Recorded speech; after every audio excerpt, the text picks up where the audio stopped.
The trouble with being the greatest beast hunter in the Ironfoot Mountains was that everyone knew it, and nobody believed it when they saw you. Brodwick Copperhelm stood 4 feet and 2 inches tall, 4 feet and 4 if you counted the pheasant feather stuffed into his battered leather hat, which he absolutely did. He had a beard the color of autumn rust, arms built like young oak trunks, and a pair of eyes so sharp they could spot a shadow elk's tracks in mud at 50 paces during a drizzle. He also had, at this particular moment, a very large problem sitting approximately 200 yards uphill from him in a blackberry thicket. The grumbling gorge boar, locally known as Old Mulch, for reasons that had something to do with what it had done to Farmer Henwick's prized vegetable garden 3 seasons ago, was not a normal boar. Normal boars were dangerous enough, stubborn and tusked, and entirely too confident for animals that spent most of their time eating roots. Old Mulch was something else entirely. The beast stood nearly as tall as a draft horse at the shoulder, its hide so thick with matted fur and dried mud that arrows had been known to simply bounce off as if embarrassed to have tried. Its tusks were long enough to use as fence posts, and its eyes, small and amber and permanently suspicious, gave the impression that it had already thought of everything you were going to try and found it deeply unimpressive. Brodwick had been hired 3 days ago by the village of Millhaven, a quiet community of humans and halflings nestled at the base of the gorge. The boar had returned after 2 years of blessed absence and had, in rapid succession, destroyed the mill wheel, upended the blacksmith's wagon, and frightened the school of young halfling children so badly that 2 of them had climbed into a barrel and refused to come out until offered cake. The village elder, a stout woman named Marta Ashdown, had paid Brodwick's fee in advance and told him, with the particular weariness of someone who had run out of options, that she hoped he was as good as the letters of recommendation claimed. He was better, Brodwick had assured her. He'd even believed it at the time.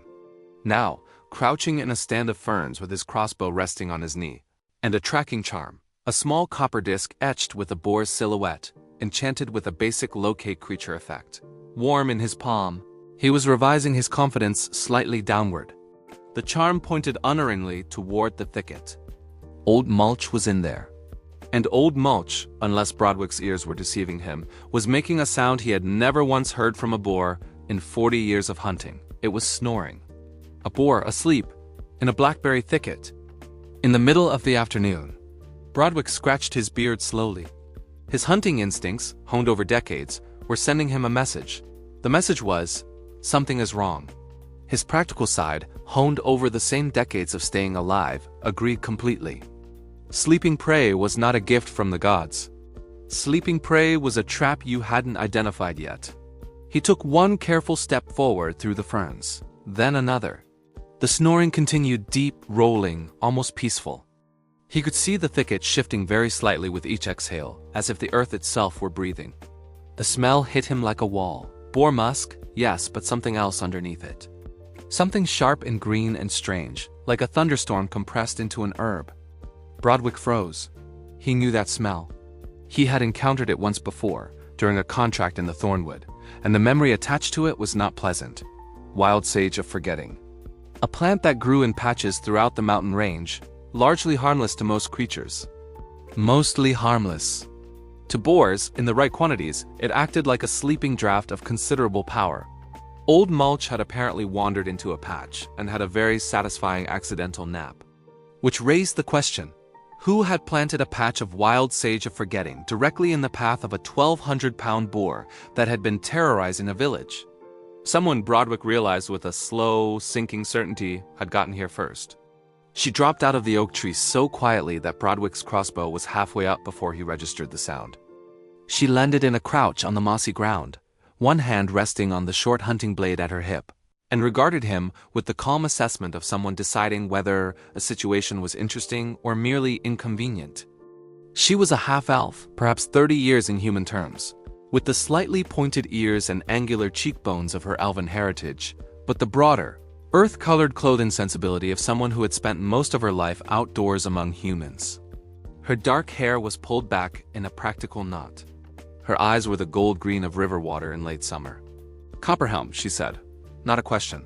I've read your contracts. You killed the Greystone Wyvern. Tracked the Thornwood Manicore across 4 counties. Good work!" Brodwick slowly lowered the crossbow, though he didn't put it away. He had not survived 4 decades of hunting by being hasty about putting weapons away. "You have me at a disadvantage," he said, which was technically true only in the sense that he didn't know her name. In every other sense, he felt he was managing the situation tolerably. "Lyra Vane," she said. "I was hired by the Millhaven Merchant Consortium. Apparently the Elder hired you and the Consortium hired me, and nobody thought to mention this to the other party." Brodwick processed this with the patience of a man who had, over a long career, learned that humans and halflings organize things with great enthusiasm and very little coordination. The Consortium hired a second hunter. The Consortium worried that the Elder's choice of hunter might be, she paused, with the precise courtesy of someone trying not to say something offensive. Height limited, Brodwick repeated. "Their words. I have references. I've read your references," she said again. "I'm not the one who doubted you." Brodwick considered this. It was, he decided, a reasonable diplomatic response to an unreasonable situation.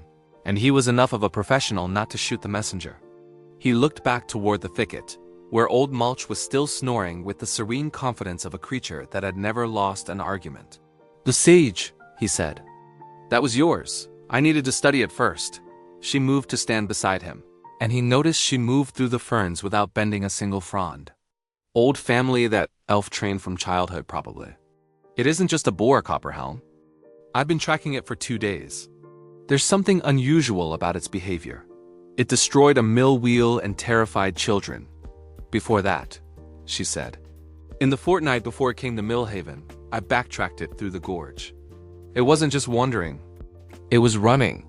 Something in the deep gorge frightened it here." Brodwick looked at her sidelong. He had been in this trade long enough to know the particular quality of quiet that fell when an experienced hunter said those words, "frightened it here." Old Mulch weighed 1,200 pounds and had tusks like fence posts. The list of things that could frighten something like that into a panicked flight toward a village was not a long list, and nothing on it was comfortable. "What's in the deep gorge?" he asked. Lyra Vane's gold-green eyes moved to the thicket, then to the dark tree line that marked the gorge's descent, then back to him. She had the look of someone who had been hoping he would offer a more cheerful alternative question. "That," she said, "is what I think we need to find out. Before it follows the boar." The snoring from the thicket continued, blissfully unaware. Brodwick scratched his beard again. In 40 years, he had learned that cases that started simple, find the boar, handle the boar, collect the fee, almost never stayed that way. He had also learned, somewhat more reluctantly, that the most dangerous situations were always the ones where too competent people looked at each other and reached the same uncomfortable conclusion simultaneously. "You have tracking experience in the lower gorge?" he asked. "Some. I have a daylight cantrip prepared and 20 years of dark terrain experience. I have a ranger's mark and a very good nose." They looked at each other. Old Mulch snored. The distant sound of the gorge, wind through deep rock, filled the space between them. "Split the fee?" Brodwick offered. 60-40, I found the sage pattern. 50-50, I had the contract first. A pause. "Fine," she said. They entered the gorge together as the afternoon light began its slow retreat. The Ironfoot Gorge descended sharply, the trail narrowing between walls of gray granite streaked with iron-red mineral deposits that gave the mountains their name. Brodwick's daylight cantrip, cast on a smooth river stone he carried specifically for this purpose, lit the path ahead with clean white radiance, pushing back the deep shadows that pooled between the boulders like standing water. Beside him, Lyra moved with a hunter's quiet, her ranger's mark active on the trail itself, the subtle shimmer of the spell visible only to eyes that knew what to look for. The tracks were clear once they knew to look, not the neat, round prints of a boar moving at leisure, but the deep, desperate gouges of a massive animal moving at speed. Old Mulch had come through here like a battering ram in a panic. Scattered scrub brush was broken in the direction of flight. A section of the rocky trail showed the long skid marks of something that had tried to stop and failed. "Whatever it saw," Brodwick muttered, studying the tracks, "it didn't stop to negotiate." "Boars don't negotiate," Lyra noted. "Neither do I, but I at least look at what I'm running from first." They found the first signs of it 300 yards deeper, and found was perhaps the wrong word because it found them first. Not physically. Not yet. But the smell changed, from the cold mineral scent of rock and gorge water to something that Brodwick's brain took a moment to categorize, and then did so loudly and with significant alarm. It was the smell of ozone and old magic and something else underneath, something organic and vast. Lyra's hand went to his arm. She had stopped. In the pool of daylight radiance, her expression was focused and very still. "There," she said quietly. The gorge opened into a natural chamber, perhaps 40 feet across, the walls rising in curved granite to a narrow slot of darkening sky above. And in the center of that chamber, coiled around a cluster of boulders as if the rocks were a particularly comfortable pillow, was the source of Old Mulch's very understandable opinion about the gorge. A drake, not a true dragon, no wings, no breath weapon of world-ending consequence, but a powerful creature in its own right. 15 feet long, scaled in deep green black that seemed to absorb the daylight rather than reflect it, with a long neck, 4 heavy-clawed legs, and a tail that had, apparently, knocked several substantial boulders out of its original positions to make more room. A juvenile, Brodwick assessed quickly. Maybe 8-10 years old, large for its age, and wounded. Even from 40 feet away, he could see it clearly now, a deep gash along the drake's left flank. The scales around it discolored and crusted, the wound perhaps a week old and badly infected. The creature's sides moved with the heavy, labored breathing of something running a fever. Its eyes, amber, slitted, intelligent in the unsettling way of drakes, were open and fixed on them, with an expression that Brodwick had learned to read in hunting animals, prey and predator alike. It was not aggressive. It was exhausted and frightened and in considerable pain. Behind him, Brodwick heard Lyra exhale slowly. "It didn't chase Old Mulch," she said. Very quietly, the boar stumbled on it. Sick, in pain, defensive. The boar panicked and ran. The drake couldn't follow even if it wanted to. Brodwick lowered the daylight stone slightly. The drake's gaze tracked the movement, but didn't shift to threat posture. Its tail twitched once, weakly. The wound on its flank was deeply infected. The yellowish crusting around the edges spoke of something more than simple injury. This was poisoned, or cursed, or both. "That's a wound made by a weapon," Lyra said. She had moved a half-step closer, her ranger's eyes reading details faster than she could speak them. Straight edge, too clean for animal claws. Someone cut it. Hunters, probably a group that found a juvenile drake and tried to take it and didn't quite manage. Brodwick said nothing for a moment.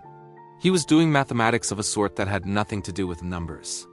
He was thinking about contracts and fees and what Millhaven's village elder had actually hired him to do, which was remove the thing threatening the village. He was thinking about what remove meant and what it didn't mean. He was thinking about a wounded, frightened juvenile drake that had not charged them, had not threatened them, and was currently looking at him with amber eyes that had the quality of something that had been waiting quietly and without hope to see what the next bad thing was going to be. He was also thinking about the fact that a drake, juvenile or otherwise, did not belong in this gorge. It had come here wounded, driven here by something or someone, and its presence had panicked Old Mulch into terrorizing a village.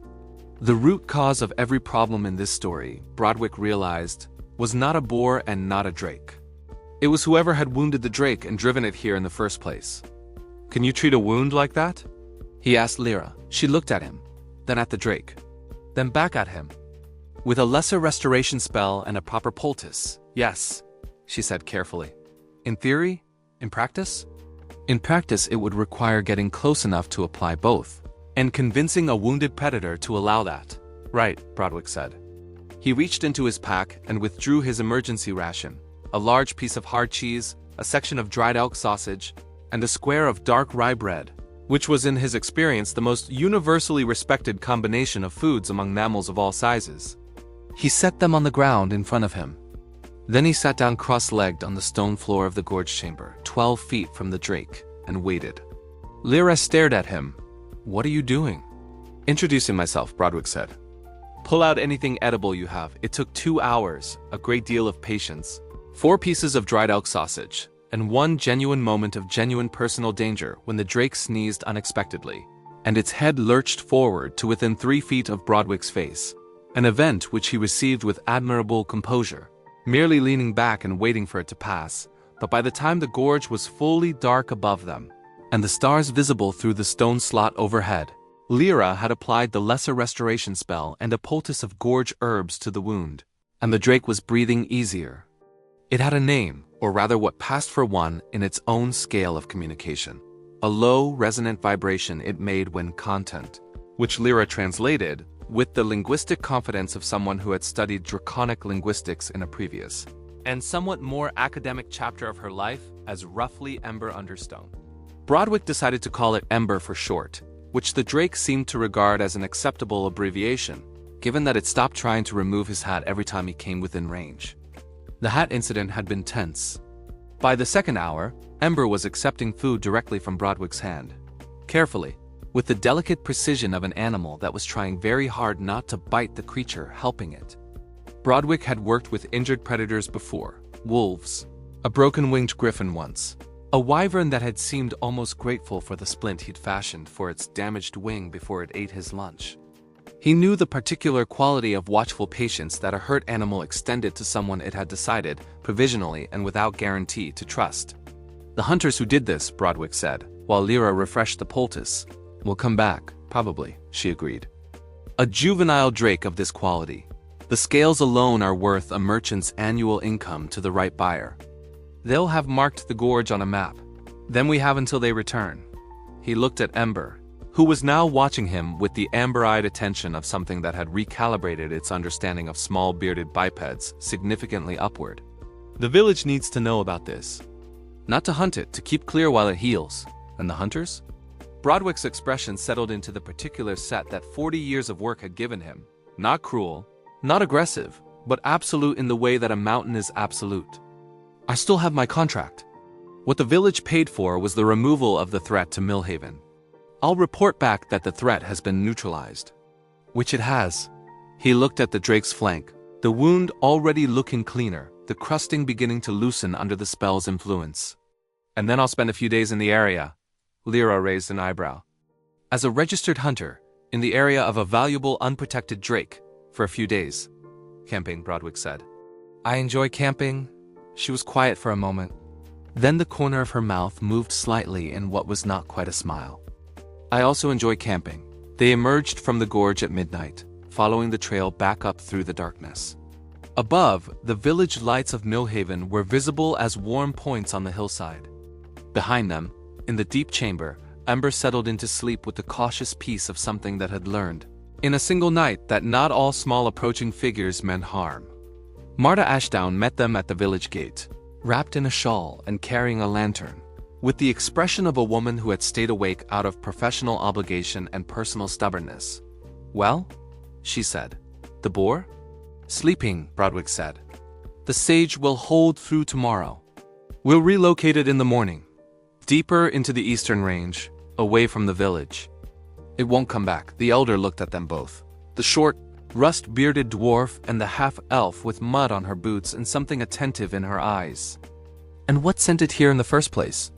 She asked, with the shrewdness of someone who had governed a village long enough to know that boars didn't run without reasons. Brodwick and Lyra exchanged a brief, private consultation in the manner of two people who have spent a significant number of hours in a dark gorge together and have reached a professional understanding. A situation in the lower gorge, Brodwick said. Being handled. You'll want to keep people and animals out of the gorge for the next 3 weeks. I'd suggest posting a sign. Unstable rock. Standard precaution. Marta Ashdown looked at him for a long moment. She had the eyes of a woman who had seen considerable history and recognized a half-explanation when it was offered to her with good intentions. 3 weeks, she said. Possibly 4, Lyra offered. And after 4 weeks? After 4 weeks, Brodwick said, the gorge will be clear. You have my word, Elder, and a signed contract. She considered this with the gravity it deserved. Then she nodded once and held open the gate. There's stew on the fire. Both of you look like you've had a day. They had, Brodwick reflected, following the warmth and light of the village interior, considerably more than a day. They had had the particular kind of day that rewired something small but persistent in a person's understanding, the kind where you set out to solve one problem and discovered, underneath it, something complicated and alive and worth protecting. Old Mulch was relocated the following morning, grumbling magnificently the entire way, still groggy on wild sage, and departed into the eastern range with the air of an animal that had made a unilateral decision to be somewhere else and was entirely satisfied with this choice. Brodwick spent 4.5 weeks camping in the gorge, not consecutively, but with regularity, and was joined on most of those days by Lyra Vane, who had also discovered a pressing need to conduct extended field research in the Ironfoot Mountains. The hunters came on the 19th day. There were 4 of them, professional and well-equipped, following a detailed map with the focused purpose of people who had already counted their money. They found, instead of an unprotected juvenile drake, a dwarf sitting calmly on a boulder eating cheese, a half-elf appearing silently from the rock face behind them, and a signed cease and desist from the Millhaven Village Charter citing geological hazard, and a standing pest control contract, which it turned out was legally binding enough to be extremely inconvenient. The hunters left. They did not come back. Ember healed. By the 5th week, the wound was a clean scar, the scales already regrowing in the dark iridescent pattern of healthy draconic keratin. By the 7th, Ember had begun, cautiously and with the particular consideration of a young creature working out the calculus of the world, to emerge from the deep chamber into the upper gorge at dusk. Not toward the village. Toward the eastern range, where the mountains ran deep and the gorge became wilderness, and where a juvenile drake with a healed flank and no particular reason to fear the world anymore could build, over years and decades, something like a territory. On the last morning, Brodwick saw Ember. The drake was at the gorge's eastern mouth, paused in the early light. It turned once, amber eyes finding him with a precision that said clearly that it knew exactly where he was and had known for some time, and made the low resonant sound, the one Lyra had translated as a name, as contentment, as ember under stone. Then it walked east, into the mountains, and was gone. Brodwick stood at the gorge mouth for a while after that. The morning was clear and cold and smelled of pine and granite and the particular clean emptiness of high places. Below, the village of Millhaven was waking, smoke rising from chimneys, the first sounds of an ordinary day beginning. He reflected, still the greatest beast hunter in the Ironfoot Mountains. He was also fairly certain that the greatest hunting of his career had been the choice not to hunt at all. The pheasant feather in his hat caught the morning wind. He tilted the brim against the light and walked back toward the village, where Lyra had promised to buy breakfast, and where the stew was reportedly very good. The letter arrived on a Tuesday, carried by a courier from the Rangers Guild in Ashford who had made the mountain route specifically for it.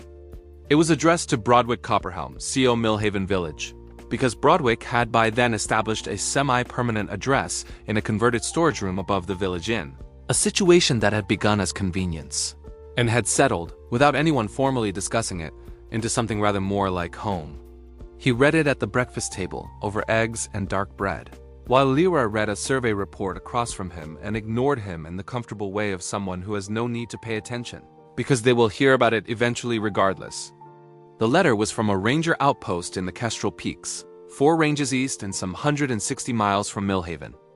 It reported, in the clipped professional language of rangers who had better things to do than be poetic, the sighting of a young adult drake in the Kestrel High Ranges.